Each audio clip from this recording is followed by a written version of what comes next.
iOS 16.4 vient de sortir pour tous les utilisateurs iPhone et voici toutes les nouveautés à connaître, mais aussi tous les réglages à activer si vous mettez cette version-là. C'est parti. Donc déjà, pour tous ceux qui ont un iPhone 7 ou plus ancien, malheureusement, vous pouvez pas faire cette version 16.4, mais pour tous ceux qui ont un iPhone 8 ou plus récent, c'est possible.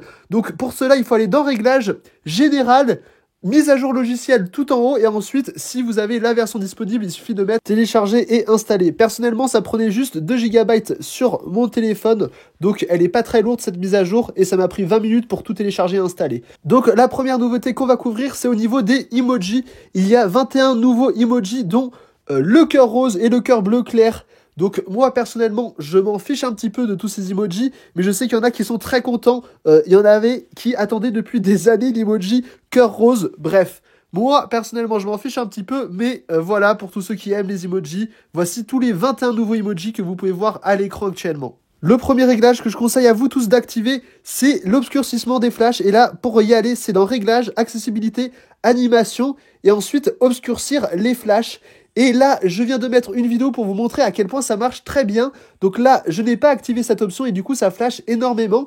Et dès que tu actives cette option, il y a une intelligence artificielle directement intégrée sur l'iPhone qui va faire que ça va minimiser tous les effets de flash. C'est une addition qui fait vraiment très très plaisir, surtout pour tous ceux qui sont épileptiques et tous ceux qui ont vraiment une sensibilité à la lumière. Un deuxième réglage qui est très sympa et qui devrait surtout plaire aux amateurs de livres, c'est au niveau de l'animation lorsque vous passez à la page suivante. Si vous allez dans thème et réglages et que vous cliquez sur la petite page en haut à droite, vous pouvez appuyer sur l'option repli et ça va permettre d'avoir une animation très très sympa lorsque vous passez à la page suivante. C'est extrêmement fluide et du coup ça donne une sensation d'avoir vraiment un vrai livre. Une nouvelle addition qui était extrêmement demandée ces derniers temps et qui fait extrêmement plaisir, c'est au niveau des notifications web. Maintenant, il est possible de recevoir des notifications par le biais du web et non pas que par le biais des applications. Il suffit pour ça de rajouter votre page web préférée sur l'écran d'accueil et si ils envoient des notifications, vous allez pouvoir les recevoir directement via les notifications push de votre iPhone. Et ça, c'est vraiment une addition qui est très très sympa. Un autre réglage qui vient d'arriver sur cette nouvelle version et que je recommande à vous tous d'utiliser, c'est au niveau du micro et vous allez pouvoir activer enfin l'option isolement de la voix.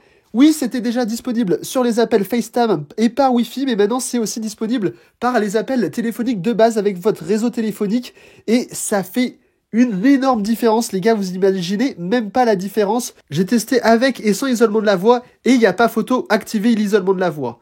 Il y a aussi des nouveautés au niveau de l'interface sur Apple Music. Alors je sais pas si vous êtes abonné à cette option, enfin à Apple Music, moi personnellement je suis abonné à Spotify, mais il y aura des petits changements pour améliorer l'expérience sur Apple Music.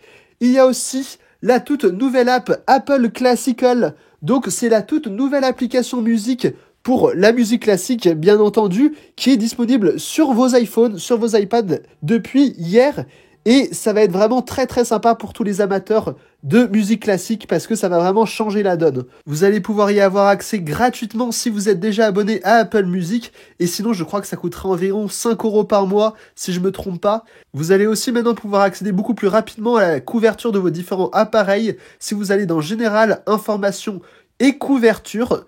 Maintenant tous les appareils qui sont connectés en mode Bluetooth avec votre iPhone, vous allez pouvoir voir toutes les couvertures donc de ces différents appareils. C'était beaucoup plus compliqué auparavant d'accéder aux différentes garanties de nos appareils, donc c'est une addition qui fait vraiment plaisir. Si vous êtes intéressé à participer aux versions bêta sur l'iPhone, c'est possible maintenant beaucoup plus facilement si vous allez dans Général, Information et Mise à jour logiciel, Mise à jour bêta. Là, vous pouvez participer au bêta public beaucoup plus facilement. Maintenant, vous avez cette option directement dans les réglages de votre appareil. Il y a aussi beaucoup de nouveautés au niveau du mode raccourci sur iPhone qui fait plaisir. Donc, par exemple, maintenant, vous pouvez rajouter des raccourcis pour éteindre, redémarrer ou même verrouiller l'écran. C'est des raccourcis qui peuvent être extrêmement utiles, surtout si vous avez des boutons qui sont ou qui ne marchent pas très bien. Donc vous pouvez maintenant rajouter ce genre de raccourcis directement sur l'écran d'accueil de votre iPhone. Pareil pour verrouiller l'écran. Ça va permettre de customiser encore plus votre iPhone avec tous les raccourcis potentiels que vous pouvez faire. Il y a aussi énormément d'icônes qui ont été rajoutées. Donc il y a plus de 200 icônes, je crois, dans le raccourci maintenant que vous pouvez choisir en fonction du raccourci que vous faites. Donc voilà, pas mal d'ajouts au niveau du raccourci. Donc pour tous ceux qui utilisent souvent cette option comme moi, ça fait extrêmement plaisir. Il y a aussi un réglage qui a été déplacé pour que vous ayez beaucoup plus facilement accès. C'est au niveau de réglage son et vibration et audio spatial personnalisé. Je vous conseille à tous de personnaliser ça pour avoir vraiment une meilleure expérience avec votre iPhone au niveau audio. Donc si vous ne l'avez pas fait, n'hésitez pas à le faire. Encore une fois, c'est dans son et vibration et ça s'appelle audio spatial personnalisé. 2 langues ont été rajoutées dans Siri, à savoir l'hébreu avec différentes voix, mais aussi l'arabe avec différentes voix disponibles. Donc, pour tous ceux qui parlent ces 2 langues, vous pouvez enfin utiliser Siri pleinement. Je voudrais maintenant parler de la batterie. Je sais que beaucoup de gens disent que à chaque nouvelle version, la batterie va diminuer en efficacité, mais j'utilise la version bêta iOS 16.4 depuis déjà quelques semaines maintenant et je suis agréablement surpris. Je trouve même qu'il y a une amélioration au niveau de la batterie comparée à la version précédente, à savoir la version 16.3.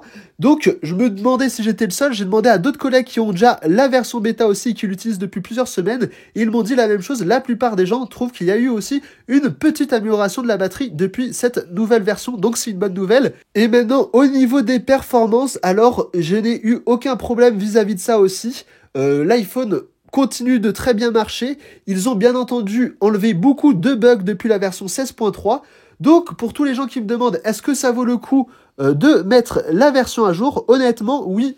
Pour la version 16.4, je recommande à tous les utilisateurs qui le peuvent, donc à savoir tous les utilisateurs qui ont l'iPhone 8 et plus, de mettre à jour. Vous n'allez pas être déçus de cette nouvelle version. En tout cas, moi, je n'ai eu aucun souci depuis la version bêta 16.4 que j'ai téléchargée depuis quelques semaines et maintenant la version officielle que j'ai téléchargée depuis environ 2 jours. Donc voilà, voici toutes les nouveautés les plus importantes et les réglages à activer dans cette nouvelle version. J'espère que vous avez apprécié cette petite vidéo et puis moi, je vous dis à très bientôt. Bye bye.